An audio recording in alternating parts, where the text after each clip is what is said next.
What's up? We are back. Episode number 283. Oh, Gee, you missed your cue there, John. 283. 283. That's a And lot. we don't have a topic today. We have a special guest instead, Steve Murphy of Rotting Corpse and other bands, which we will probably get into, I'm sure. But before we get into all that, let's do our normal things. And I'm sure everybody's got some shout outs. So why don't we start with Steve, and then we'll go counterclockwise, and I'll end, and then we'll get into talking to Steve. Got anything you want to? Shout Oh, sorry. You've Go ahead, got to put Steve. me on the spot. Can I be last on this? Yes, I'm sorry. We have two Steves. We have Steve. Oh, Steve. Okay, so Yeah, sorry. I was gonna. I'll be Metal Yep. Murph tonight. So You got Metal Murph. Sounds good to me. Go ahead, Not Steve. too Sorry. much- Not too much to shout out. We were talking before the show. I hit up Dream Theater, saw them on Sunday night. Really killer seeing them play some of their early stuff again. Thursday, going to see Priest and Alice Cooper. Unfortunately, COC dropped off the tour, so it's going to be Fozzy now, which I'm not really interested in. But We've it tried is to what get it him on is. the show a couple of times, and he's been all gung ho, and then just backs out at the last minute. Who's that? Fozzy. I might be Judge able to get Jericho. Eric. I'm trying to get Eric on the show because he was also in Stuck Mojo. Yeah, And I think we have a good chance of getting him. Right on. And we have a bunch of Stuck Mojo reissues coming out next year. Yeah, that's on why vinyl. I'm trying to set it up with him and get. Yeah, so that's Right pretty on. much it. No shout outs. We got I Am the King of Texas with us already. What's up? Shout outs AVJR, Damien Hair Metal, Tony Clem. Yep. So yeah, we're starting to get some people coming in. Everybody welcome. John, what you got? Anything interesting? No. Shout out to Rodney over at County Line Records. He's going to help reduce my back stock of stereo stuff, and plus he's got a whole line of new stereo equipment coming in, Cerwin Vega, Yamaha, and some other stuff that's a little more affordable than Advanced Paris and some of the other higher end brands. So go by and check him out. I've been helping out over at Born Late, over at the Jam Space, and over at the store, and it's always fun to find new stuff buried literally and figuratively in the mayhem over there. But other than that, I'll see Tony Reed and Scooter from Moss Generator. They're playing at Ripple Fest this weekend with the return of the Mighty Mothership, and Wofat will be there. So Steph and I are going to drive down to Austin as Tony and Scooter's guest, and we'll see John O'Garrett, the mighty drummer from Turbid North, and should be kind of a fun time. Hang out with them a little bit and come on back and get those guys on an airplane back to Seattle. But, other than that, it's just been busy. It's been a weird couple of weeks, and just kind of trying to ride the train here, a train of chaos, trying to bury my sorrows in music. Right on. Well, I got a few new records came in the mail this week, and I thought I'd show real quickly, but I already got to play this one once, and this is great. The new Void just came out. I just literally received it yesterday, but I got a chance to play it for a little bit today. Forbidden Morals, 2024 thrash metal.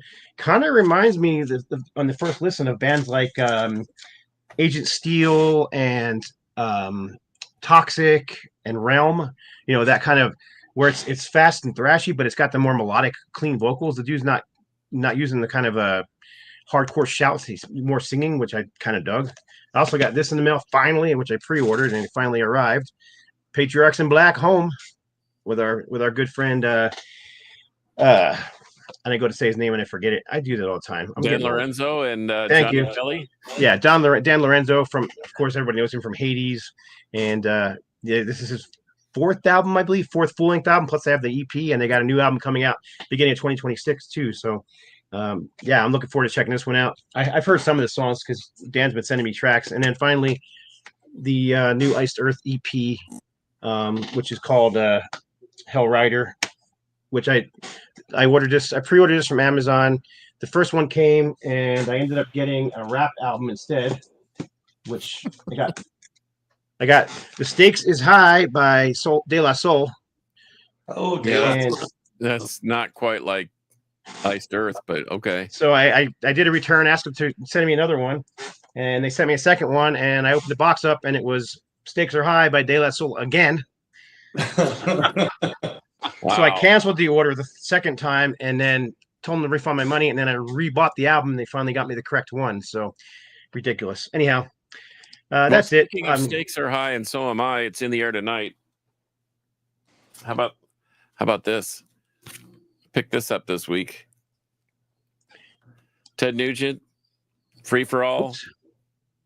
And it's the Nice. Oh yeah, it's the repressing and the remaster. yeah, it's the repressing, and it's on. It says forest green, but it's just Kelly green. It looks like regular green, but man, I forgot how good this thing is, and it really sounds good.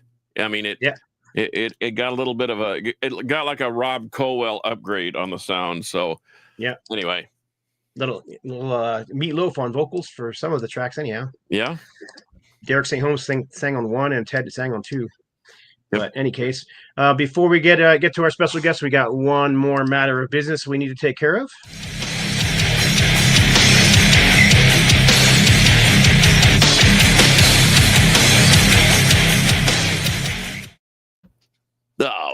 The pick of the week. What you got for us, John? Well, I went completely off the rails with this pick. I got a rock pick and a metal pick, but my rock pick is pretty obscure. But I had one listen today while I was working at the Jam Space, and I was hooked. And these guys put out 2 albums in the mid '90s, and just recently put one out, I think 2023. But Sugar Tooth. And I don't know if you've ever heard this. I have one of their cassettes, actually. Well, this is the first album, and I'm telling you, speaking of Ted Nugent, his guitar tone and leads are very Nugent-esque, like circa the first Stranglehold or basically the first and second records. But quirky melodies, killer drumming, kind of a Tool-like vocal, but not so whiny. But the guitar tone has some real beef to it. The drum sound is incredible. So if you can find this Sugar Tooth, man, just pick it up. It's that good. It's really, really, really good. That's a mid '90s release. 94, and then and it's on a fairly sizable label. The what is it? David Geffen. It's on Geffen Records, and then their second one is from '96, and it's produced by the same guy that produced the Beastie Boys, and so don't let that scare you either, because it's different, but it's real. It's like Sugar Tooth. I'm curious about the third one, but if you can find it, pick it up, man. It's worth it. It was a shocker. It was like one listen, and Henry Vasquez even told me, he says, if you like it after one listen, spin it a couple more times and you'll like it even more. So my metal pick, I'm going a weird format today. Cassette. How about this? CD in a long box. Municipal Waste. Great album. Electrified Brain. This is the last thing that they put out, I think 2020. It's been a while since they put out a new record, and I'm really ready for a new Municipal Waste. So I hope they do something soon. But I actually have the record on several different colors. I have the tape, and I have the CD in the long box. And I don't know, man. It's hard to argue with these guys. I know that some people think that they have a couple of stinkers in there, but I don't think they do. I think they're a ripping, great crossover thrash band. So, Sugar Tooth, Municipal Waste, pick them now. Go. Right on. I'm slacking here. Sorry. Yep.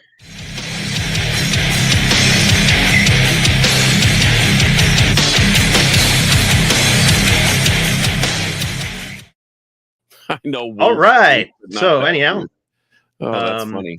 We got a lot of people chiming in. Got some people commenting on Sugar Tooth.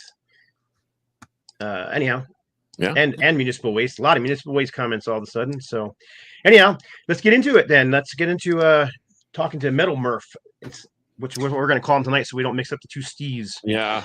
Well, Steve and I go back a ways, and he's been in all sorts of bands, including one of my favorites, Rotting Corpse. You know, we collaborated on the cover art for that, and that was a fun project. And they're actually kind of getting some traction. They're playing some shows, and I'm going to let Steve tell you about that because they've got a huge one coming up this weekend. Go ahead, Steve. I'm not sure I'd call it traction, but we're playing shows though, and people seem to be enjoying it. So Well, you're not sliding off the interstate anymore. You're kind of staying between the lines a little bit. And stay in between lines. I have two questions from the intro, but with Born Late, Carcass, are you the backup so that John Perez can go on tour with her tour manager? Well, that has been bandied around. Okay.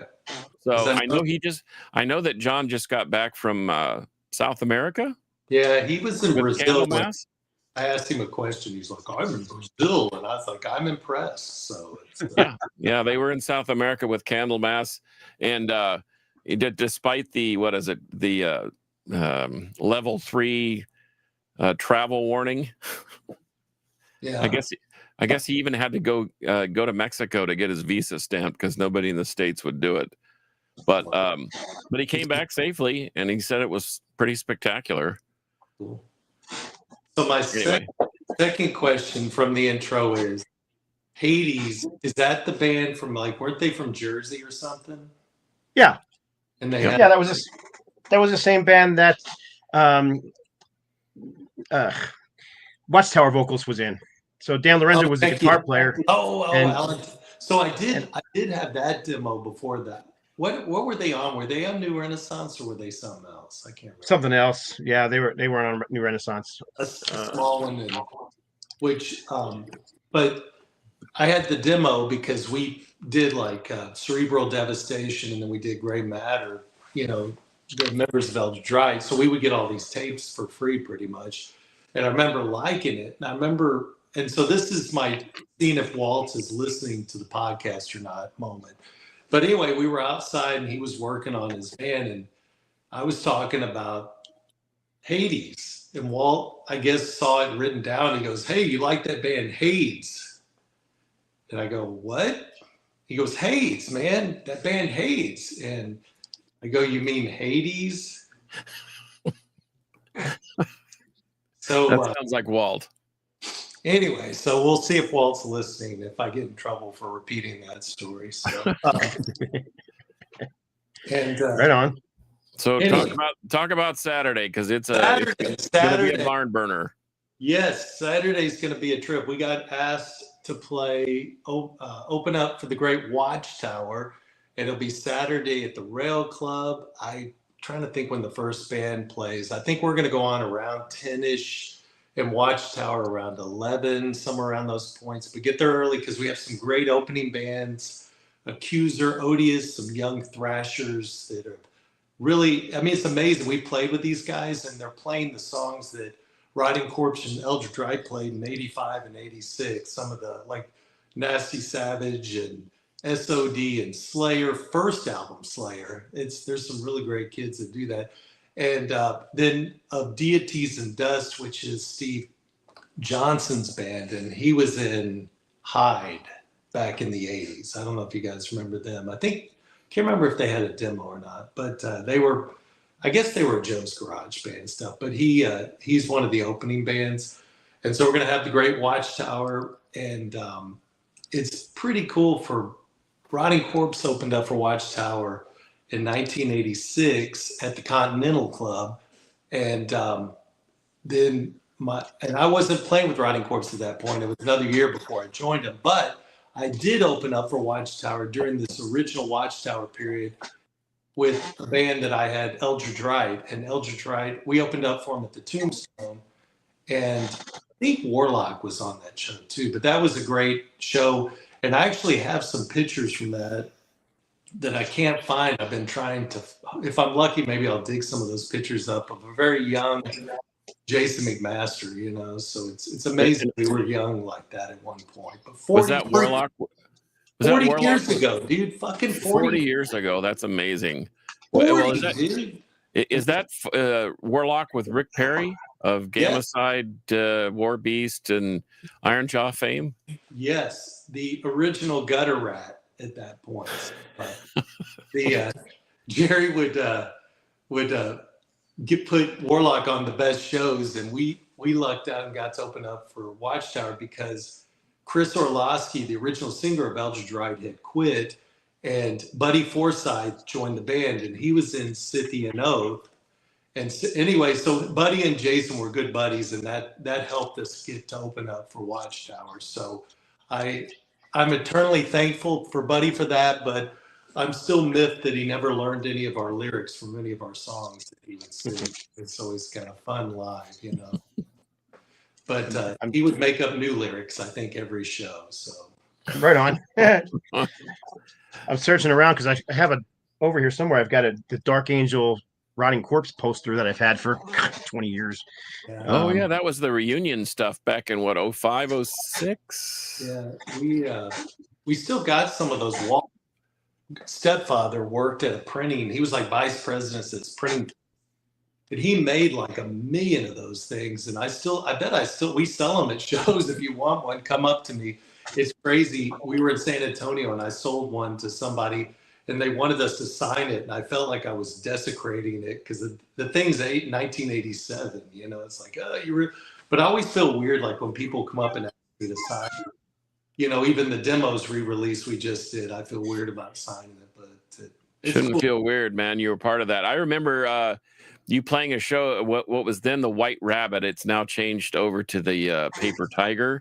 Yeah. But you opened for Hellstar and what was that? Oh, doggone it! I can't remember that power metal band that also played. Oh, before the show, was it like Phantom X or somebody? Phantom X, yeah. Phantom Yeah, X, Rotting Corpse, Hellstar, and then I think there might have been another band. Right. And so before that show, and it was so hot, I felt like I was melting on stage. I literally felt like I was melting. And Walt's guitar caught on fire. And we had this one guy came and roadied with us, and things were catching on fire, and he was freaking out. And I'm kind of like, dude, how the heck did that happen?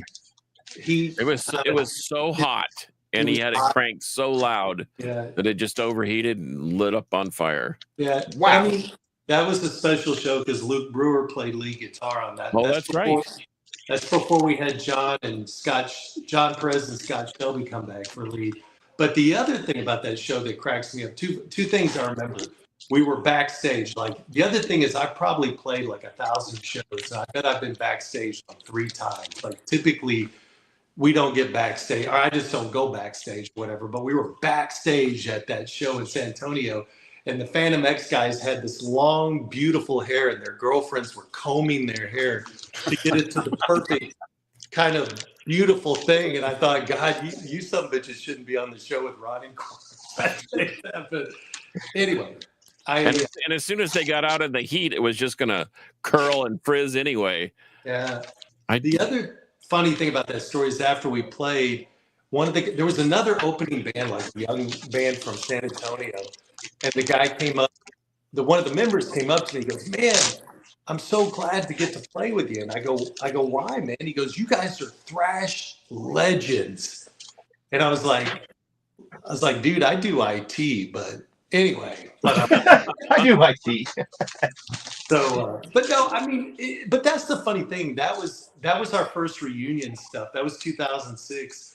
And the funny thing is, I don't think we realized how much Rotting Corpse really resonated with people. I mean, I think even this record release on Turkey Baster Records has kind of shown us like people remember the Corpse, and for some reason they want to hear the Corpse. I mean, so we keep playing, and we're excited about the Watchtower show, and we have like other shows coming up. Should I go into those or talk about? Yeah, but before you do, tell them about the special deal you're offering for this show at the Rail Club on Saturday with Odious and Accuser and Deities and Dust, et cetera, et cetera. Okay, so I want to repeat a message from Rahan, the Wrath of Khan, who is the promoter of this show of After Dark Productions. And he wants to tell everyone that tickets are now $25 instead of $30. So he's got kind of the deal going. So you can get in there and get a good deal. But the other thing the Wrath of Khan has given us is 5 free tickets. So we were talking about this before the show, and what we're going to do is have people write a small essay in the comments, and the person that has the longest essay will win a ticket. And you can't use Chat GPT, you can't use Perverse. I think Perversity is the one I used. No, that's a joke. The first 5 people that comment, is it people that have already commented, or how are we doing this? No, if first people that comment and say, I want a ticket because I want to go to the show or something like that. Okay, no. Here's the deal. You got to say Jason McMaster is still a sexy SOB. If you say that, Okay. something about Jason McMaster still being sexy. I mean, he's still got the hair. He still can. I mean, he does Watchtower. He does Dangerous Toys. He does Broken Teeth, which is probably my favorite of his bands. Are they still doing Evil Great. United? Huh? Evil United? Igniter, I love Igniter too. They opened up for us at the first show back at the Continental Club. I love Sad Wings. Sad Wings. Man, I've pimped his Sad Wings project. Is that he and his brother? No. Or- It's I'm trying to think okay, so it's Bat Lord from Agony Column, who also plays Igniter, is one of the guitar players. Okay. The other guys, but I'm going to tell you this: Sad Wings is better than Judas Priest right now. Period. Whoa, hot sports Yes. opinions. Yes. And I'm going to say this because the Bat Lord and the other guitar player trade off the leads just like Priest did. But now Judas Priest is just what's that guy's name? Bobby or whatever, or Robbie? Or Richie Faulkner. Richie. And the other dude just stands there and they give him like one solo a set, which I still love Judas Priest and I love watching Rob Halford in slow motion. But I just got to say, Jason and the group and the drums and bass are so tight, dude. Me and Walt and the Grib went and saw them about a month or 2 ago. They were playing in Pflugerville. And you're the tops when you play Pflugerville. Of course. Anyway, so we got 5 people yet. I want to see if 5 people. Well, I can vouch for Sad Wings, and they are that good. They would rival. They are so good, and they may play not be Priest. They play early They are stuff. the best cover band of Judas Priest, and Jason just is Jason, and he brings it, and he does his thing, and Is he speaking of cover band? Oh, not cover bands, but is he still doing the San Antonio Slayer thing too? Oh yeah. I haven't seen him with that, but yeah, he's apparently. Yeah, I want to see they that. were good. They at Hell's Heroes. They were really, really good. Yep. I'll tell you another funny. Can I tell you a Jason McMaster story? And I told him, Yeah, absolutely. he didn't remember this. So in 1986, me and Craig from the Nowhere Jets, we went down and hung out with Jason, which he didn't have a car, and I remember us driving him around and taking him to Whataburger and stuff like that. And on that trip, I remember buying, and I still have it. It's like one of the only record vinyl I have from the 80s. I bought a Watchtower Energetic Dissembly from him.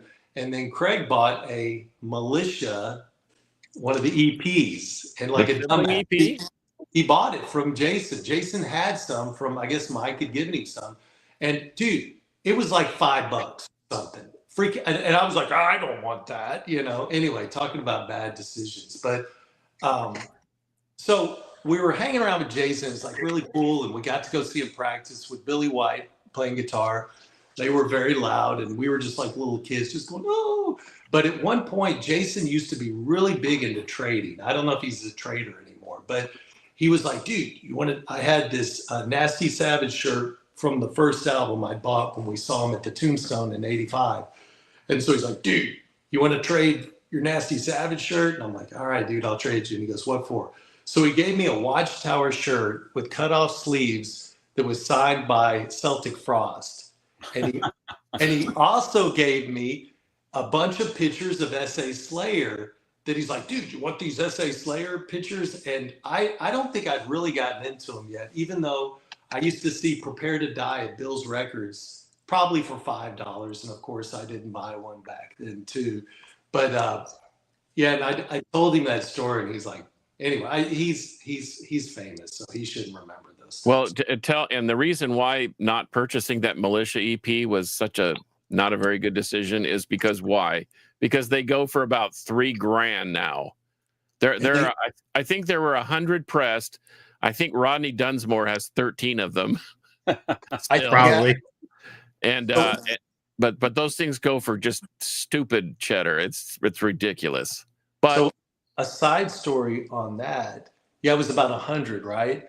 And I've actually become friends with Mike Solis, the singer of Militia, and he does not have a copy of that. So, well, he needs to go to Rodney. Rodney will give him one, I bet. Or Rodney's like the Godfather. What kind of thing can you do? What can I get you there? Do this, you get a Militia EP.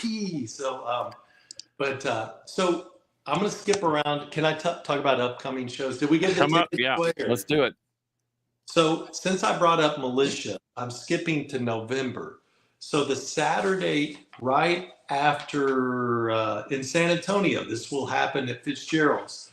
The Saturday after Thanksgiving, which I think is November 29th, Rotting Corpse will play with Militia and Valkyrie and at Fitzgerald's. So I think we're all pretty excited about that because that's about as old school as you can get there. I guess we got to say Slayer to be a little more old school, but it's still a pretty exciting show. So mark that on your calendars. I expect all the SA boys to get out there. So that'll be cool. That's the 29th of November, San Antonio, Rotting Corpse, Valkyrie, and Militia. Yep. Let's mention that Valkyrie was also on the Texas Metal Archives comp that John Perez and I put together about 10 years ago. Well, gosh, I guess it's been about 12 years ago now. Yeah. And man, there's so much music history here in Texas. People I don't think understand how thick the book really is of metal history. It's not just Pantera and Hellstar. It's way, way, way more than that. But and I still think Choosers of the Slain is one of my favorite demo era songs that I remember listening to. That Scythia Knows demo and then the Valkyrie demo. I remember listening to over and over again. Stuff was just like, we knew about Metallica, we knew about Slayer, the German thrash, all that, but man, the guys in Austin, after hanging out with Watchtower, were making some really cool proto thrash stuff like that. So, well, even going back to DRI, people they got big on the New York scene, so people think they're from there, but Austin, they had their own scene down there. Yep, and it's cool because in some ways Walt lives in Austin.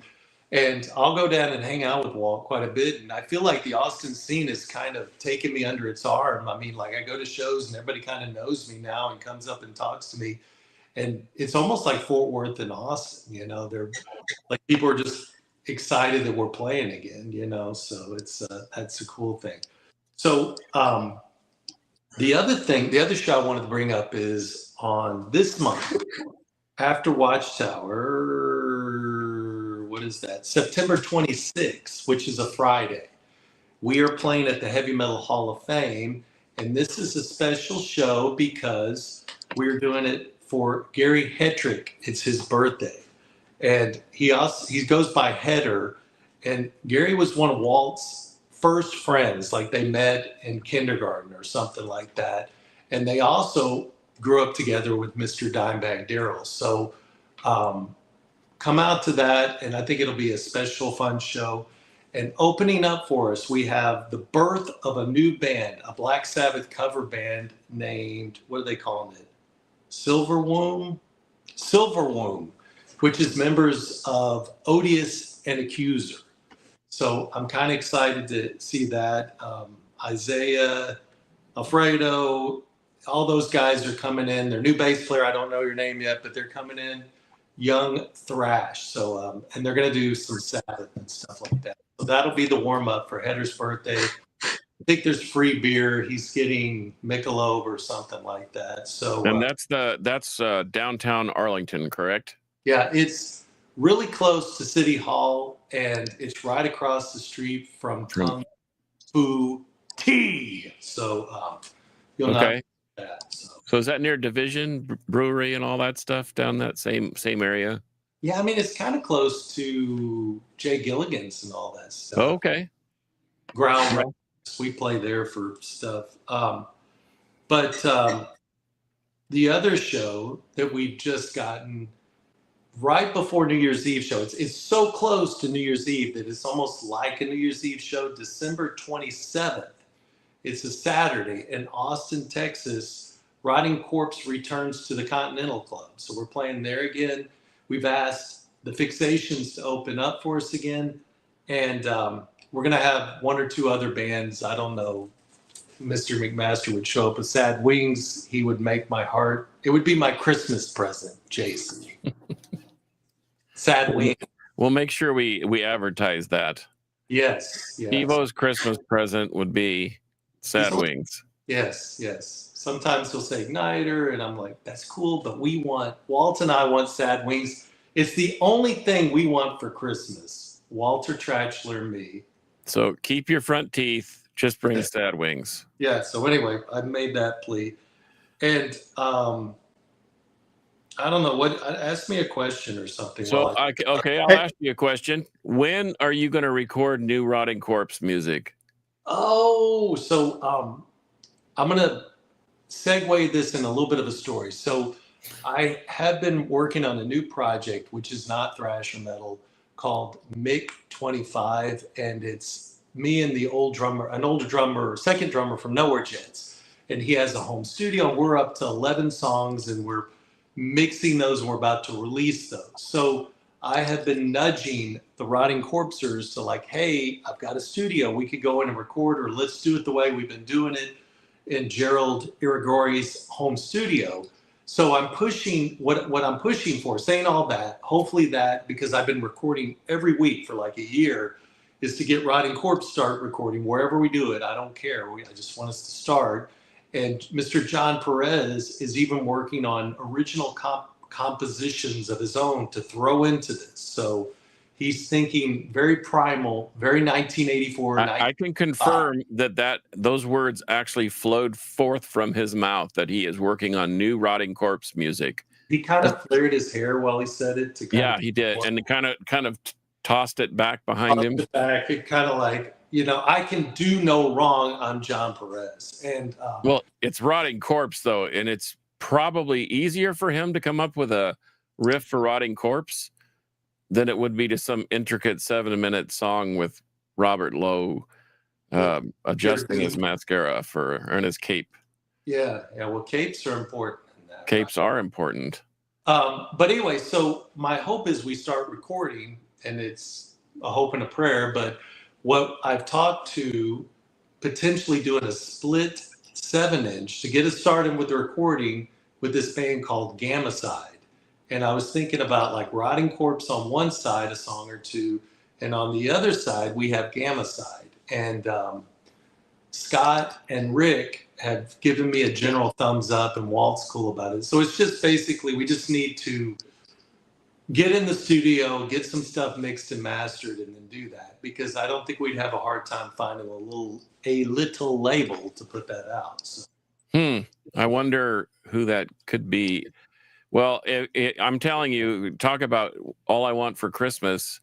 If Gamicide and Rotting Corpse continued on forward into the night, into 2026, and they were writing new music, that would be a worthy Christmas ask, I think. So, yeah, I don't know when it's going to happen, but I just keep nudging and pushing, and hopefully it'll come together. And I really feel like Randy's playing some of the best drumming of his career. I mean, I'm very thankful. Look back, and I mean, people don't realize, like when you play thrash, like it's all over the place.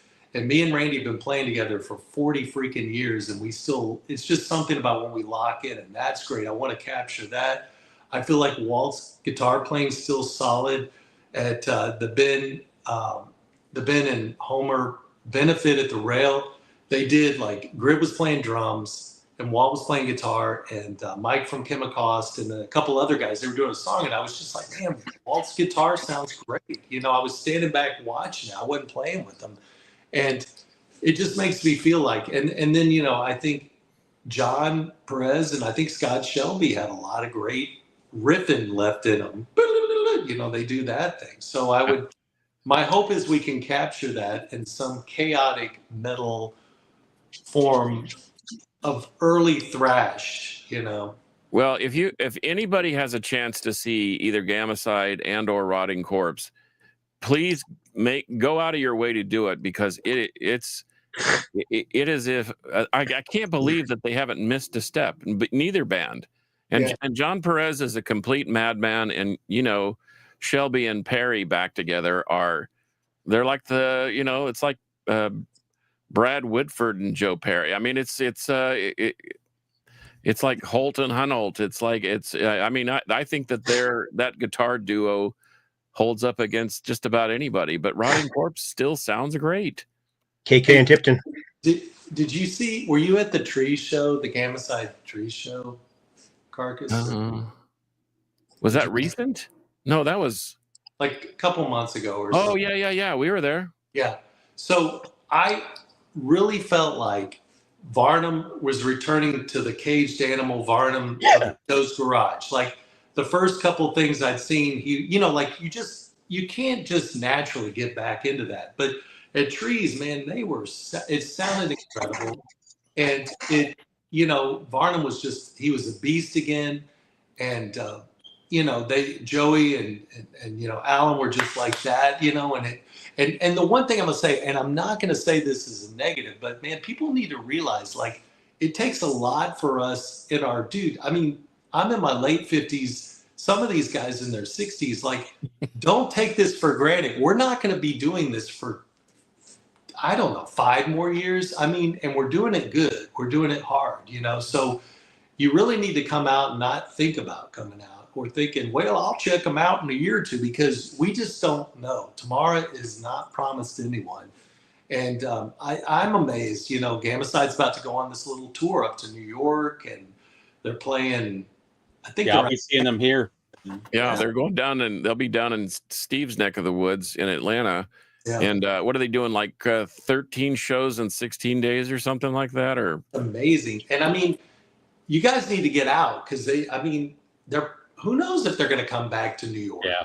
Just, or Houston, or San Antonio. You just can't assume it. Even with Corpse, man. I mean, something could happen and we might not be able to do it, or we get mad at each other, which happens in Rotting Corpse. I'm actually surprised we haven't gotten mad at each other yet. But yeah, it's been very calm in that camp. And we have our buddy Mark Chaos Massacre from down in Melbourne, Australia, asking where he can find current Rotting Corpse merch. Yeah, so you could get it from me. What's going to be the tough thing is the shipping, and I can ship it to you, but it's going to be the price of the vinyl probably. So I guess, DM me on the Facebook or the Instagram, and we'll negotiate how to get that to you. And while you're at it, you should get a T-shirt, kind of like the new T-shirts, which this is a patch, but I have it right here. I just got these made, and I had Shiloh of the Despicables make them for me, and I had him copy one of my shirts from 1988. So that's old school looking. So we have old school shirts, and we still got vinyl, and I still have just a few of the yellow and red splatter. We're almost out of those guys. So, so plenty of red. I shipped a Rotting Corpse to Australia, and it was $35 for shipping, or. Yeah, for shipping, and I don't even know if it got there. I haven't heard back. So for the Australian guy, I'll do $20 on top of the 35, or whatever that. Okay. My math is not that good because I mentioned it before for demos. It sounds like a studio recording. It sounds fantastic. Yeah, we Turkey Baster Rick paid to have enormous store down in Austin. I think the guy's name's Jack Control, but he did a tremendous job with what we gave him. And he really made it sound good. I remember Carcass freaking out when I gave him. Didn't I give you one of the, what was it called? The test Test copies. Yeah. I spun it and I kept spinning it over and over, and I was thinking I couldn't even tell where one demo went to the next demo because it's not well, it is, but isn't there there's like one demo plus a couple of tracks, and then it picks up on the other side and then goes to another demo and then an unreleased song. I had to move it around. Technically, there's 4 different demos. And the first demo, which everyone kind of learned about Rotting Corpse, the first one, those 3 started. And then the second demo, and then I had to stick one of the shorter songs from the second demo on side B to make it fit, because demo 3 we did 90 in San Antonio, and that's like, what is that, 4 songs, and then the last song is from the ill-fated third demo that we never got to finish because Walt traded Vinnie Paul a boat for studio time at Pantigos Sound, and while they were recording it, the boat sunk. Vinny and Rex were on Lake, was it Lake Arlington or yeah? I always used to say Joe Pool, but anyway, they're out on the lake and it was cold, and it sunk, and then Vinny got mad at Walt, which is hard to imagine anyone would get mad at Walt. That's impossible to imagine. I mean, I don't know, but I still remember that boat. Walt, we went and got it from his dad's, like he had a trailer home someplace. We went out there and it was kind of red. It was all cracked and stuff. And this is before Pantera was Cowboys from Hell, because they had to have the cracked boat back then. But I'm sure Vinny got nicer boats later on in his career. Certainly not one from Walt. No, I think he learned his lesson. But he did have Walt drive him around on the Damageplan tour right before, Dime, passed. And Walt always told me the reason they liked him because he didn't charge them. So, and they went out. I remember they went out on Damageplan, and that was the point where Dime and Luke from Rotting Corpse was actually on tour with them. Now, the funny thing, if anybody knows Luke was kind of a very interesting person, but he was not the most practical worker type person. So his job with Damageplan was mostly filling up the ice and getting drunk with Daryl in the morning. So they would get up, and apparently Walt would be driving the bus, and Daryl and Luke would be going, "Look at this," and he'd be going, and then he'd hand the guitar to Luke, and Luke would go like that, and they'd go back and forth. And the funny story is, Vinny's kind of the tougher of the two brothers, or was. Daryl was the nice guy, and Vinny was the tougher guy. But anyway, apparently, when Luke didn't come back on tour, Walt was like, Vinny got on the bus and they were leaving. There was no Luke because Luke had to stay home with his mom, which is another story. But Vinny's like, where's Gentleman Pump Jack? Daryl always gave everybody names, and Gentleman Pump Jack was Luke's name. And Walt's like, dude, he's not coming. Don't worry about it. And Vinny's like, well, dude, where's Gentleman Pump Jack? And he goes like, and Walt's like, what do you need him for? He goes, well, who's going to do the ice? So Vinny, man, oh man. But I guess that's the thing. Like, with I forgot to do this. It becomes like a family. Like, you just want people around. Luke was. There you go. Sound effect in there. So that was the Luke Ice story. I told that. So I think I've run out of stories. But I do want to mention that I did a release of the demos out of Europe on Vic Records, and we used Carcass's cover. And we actually added a few of the songs that couldn't fit from the vinyl because we only had 20 minutes aside, right? So there's some extra songs that the CD fixed. We redid the booklet. We updated the bio to add current history, and Ian Christie did a short bio for us. And that, I'm hoping, will be out pretty soon. And they promised me copies of that. So if I get some of those and you come to a show, maybe I'll have, because I have people asking for CDs. And at the first instance, you guys were showing me CDs. And the last time I came on the show, I was nowhere into CDs. And now I'm actually buying CDs again. I bought like a little cheap CD player off Amazon, and I plug it into my record player, and I spin CDs. And I'm sad because I bought a new car that doesn't have an effing CD player. They don't come with them anymore. Yep. That's- USB, baby. Through that. I put one in my truck just so I could listen to CDs. Oh yeah. Yeah, a bunch of the Is a it bunch of the CD. Bluetooth or is it plugged in there? Because I can't do the Bluetooth thing. 'cause No, it's- this is USB. It's got 3,000 songs on it, and you just plug it in and hit random. That's what I do. Okay. I don't. Gone are the days of carrying the tape bag or the CD bag or the CD book with 1,000 CDs. And Well, I mean, John, when you were here, we were listening to the Voivod CD in my truck. Now I got in my center console, I bought like a little, it's made for cars, so it can bounce around and stuff, but it's in my center console, and I ran a cable to the backside of the USB and connected it through there. So, Okay, but you left out which Voivod CD. oh, which one were we listening? It was might have been. It was early. Roar. It wasn't. No, it wasn't Dimension Hatros, because I would have remembered that. no, it Was one it of the Angel newer Rat? ones. No, it was one of the newer ones. I got The Wake. Wait. yes, there you go, the Wake. Okay. I don't think I'm familiar with that, but That's the most recent one, right? No, it was a few records ago. Well, it's a good one. I mean, oh, that's right. They've released a couple since then, but that's a good one. No, it was Target Earth. That's what it was. oh, okay. Newer one, yeah.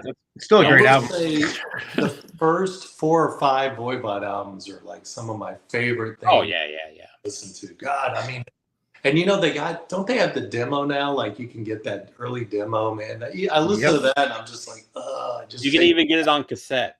Yeah, cassette. Yep.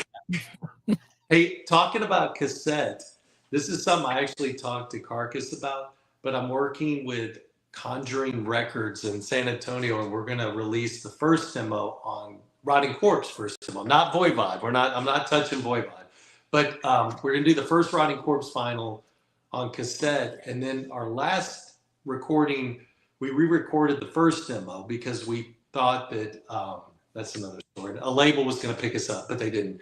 And anyway, we're going to put the re-recorded songs from 90 on side B, and we're going to release that as a cassette tape. And it's funny, I never thought I'll be 58 this year that I'd be releasing cassettes again. So Yep. Some people still buy them. They still make them. There's a couple labels. Savage Master did their most recent album on 8-track because people were asking. 8-track, dude. Yeah. There's a couple labels that I buy from in Russia that are exclusively cassettes, but they also send, if you buy the cassette, they send you the download code. So you're buying a physical product, but you still have the songs. Too, on 8-track. There you go. That 8-track? What is that? That's Yep, an 8-track. Yep.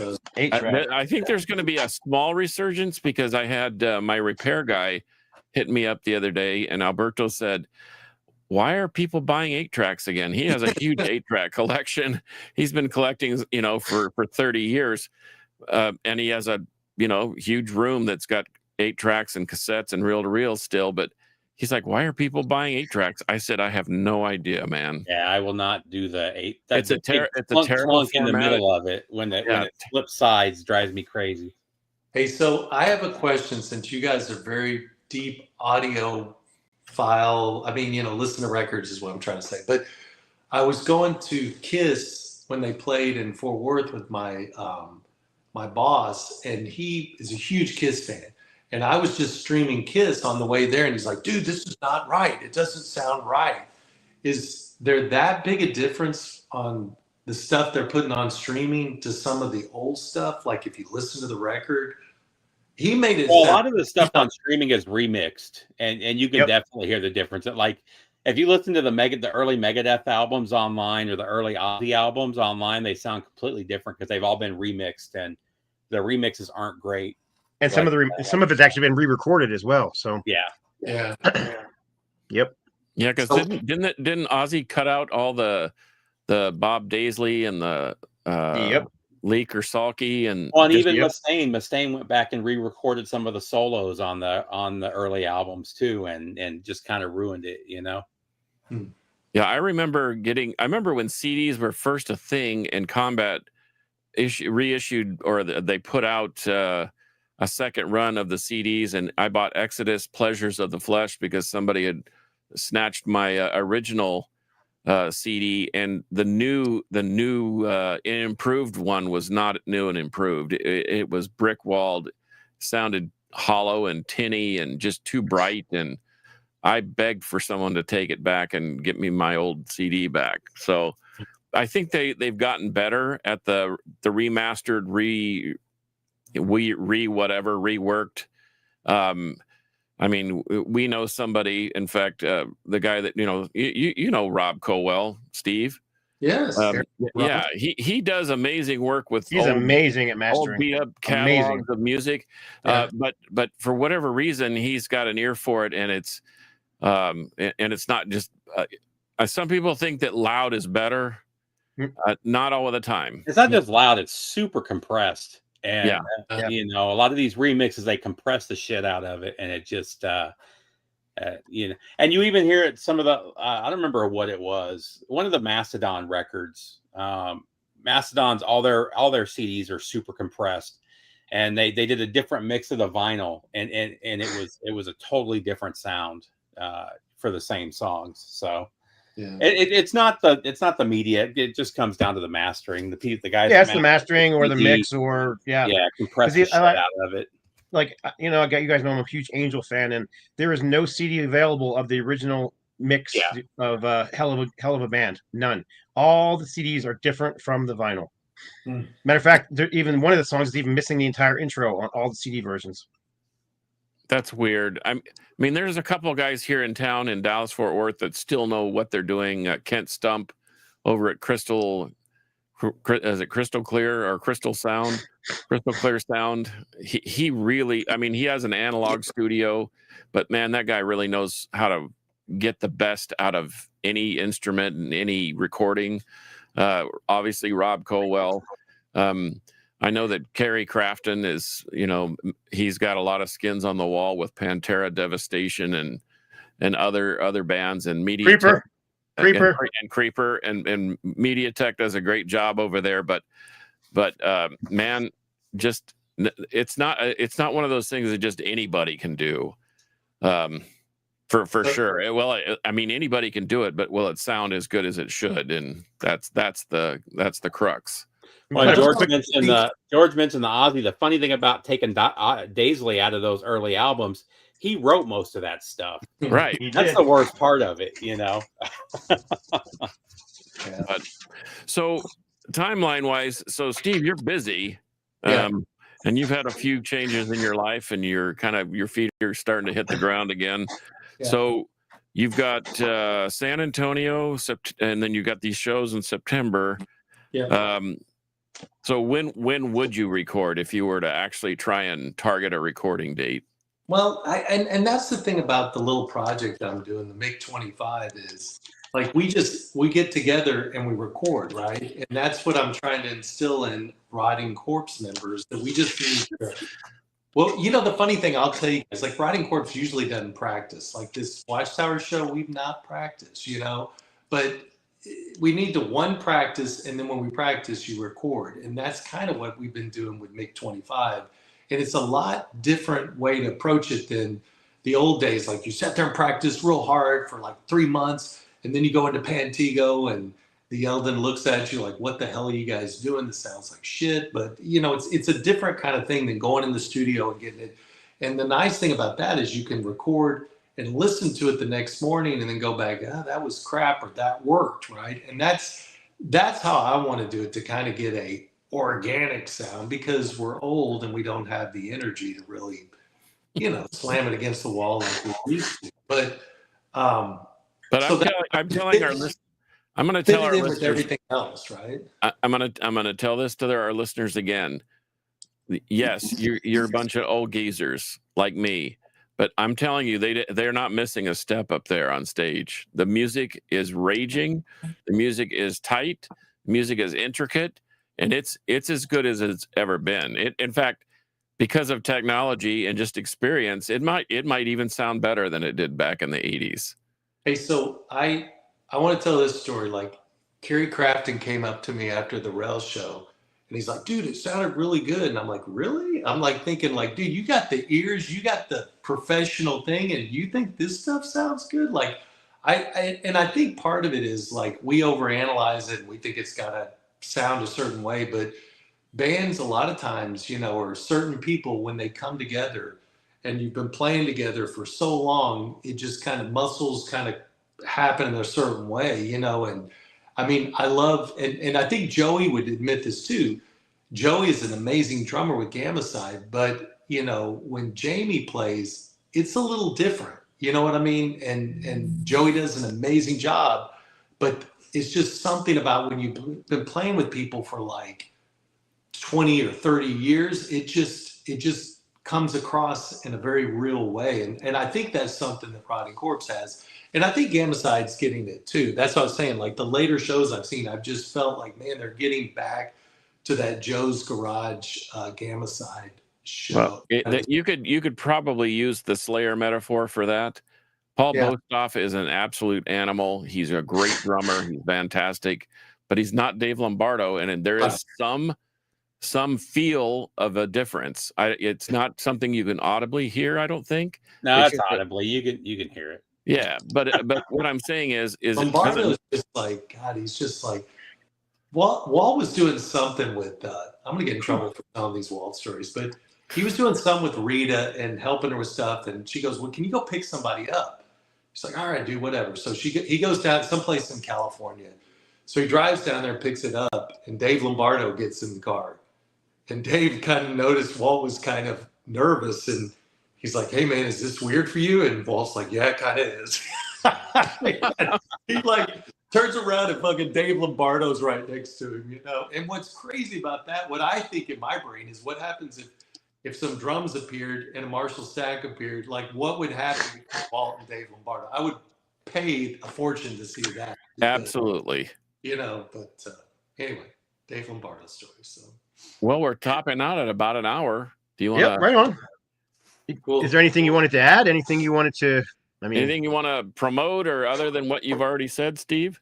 Yeah, I think just you guys, go. We are in Facebook, we're Instagram. Check for shows and stuff from that. And I need to redo the store. Like we have Rotting Corpse stuff, but I also have like Metal Roundtable stuff. And I had to take it down for a little bit because of cost and price and stuff. But I vow to Carcass John to get that all back up there. And we've got the Crypt shirts. When I get it back up, I'll have the Crypt and all that stuff. So go to Space Cadet Jet Distro and check that out. And I promise to start putting stuff back up there. And a pretty cool Rotting Corpse t-shirt. Yes. Yep. Yes. We got the new ones. Plus I have the cover that Carcass did. You can get that too if you want it. I think both are great. And the second, and what was the one? Your brain is burnt and. Oh yeah. So the that was actually a big seller for us. Was the what's the pot day? The 420, the 420 shirt. Yeah. So Carcass gave me a design with the mushrooms and stuff and the Corpse logo, and we've got that shirt up there too. That's a pretty cool shirt. So. And then there's a Mr. T also that Matrixin painted. Yes, yeah, we've sold a few of those guys. So that's we definitely have the Corpse shirts. So. But just I come out to the shows, come up and talk to us because we like. I mean, dude, it really means a lot to us when somebody comes up and says, "I saw you 40 years ago. I saw you play 30 years ago. I saw you play 20 years ago." I mean, it's really kind of cool because we are just IT guys and work on buses and stuff like that. So you're regular humans, but on stage, you're animals. You're savages. You're we are thrashed superheroes. Savages. On stage, equipped by Carcass's artwork. So. Fun times. Well, thanks for popping in, Steve. I know you're busy, and we always like having a quality guest on, and you're right in there, and you can join us anytime. Yes, I always say you've been on what 3? This is your third time? Second or third. Second or third. Okay. Last thing is this Saturday, Watchtower the Rail. People come out. Sell the car, whatever you got to do to come out. And Tony Clem, get in that car and start driving. Yeah, you can get here by Saturday, and Steve's got a free ticket waiting for you. I'll get you if Tony shows up. I'll get his butt in. Don't worry about that. Okay. Right on. You heard it Cool. here on the Metal Roundtable. Well, I Thanks, guess we'll guys. Appreciate it. stick Thank you, around for a few Steve. minutes, but you can find Steve on YouTube at Harmless Rebel 868. You can find him on you can find him everywhere. He's on Facebook and all them kind of different places. Easy to find. Harmless Rebel Steve.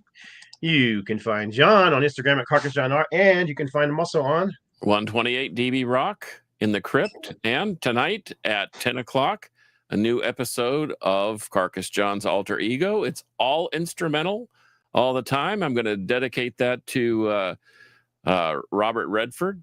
No words can describe that he's an American icon, so I did an all instrumental set for him. And oh, by the way, it's Caton from Hyrax's birthday today. Yes, it is. Let's shout out that. But anyway, join the 128 DB Rock app is absolutely free. Jump on it, download it, and listen to some great music. Right on. You can find me on Instagram at No Life to Metal, or you can find me on YouTube, No Life to Metal, Scott Waters. You can find me on Instagram and Facebook and all those fun places. But I appreciate everybody that stuck around and watched and was commenting. I didn't put every comment up because you guys look like you were talking back and forth amongst each other, so I just left those alone. So, but nothing wrong with that. So that's what it's here for, man. It's called the Metal Roundtable, so we can all just talk about music. So that was really cool watching some of you guys talking back and forth on the comments. Anyhow, that's it. You guys know how we all end it, right?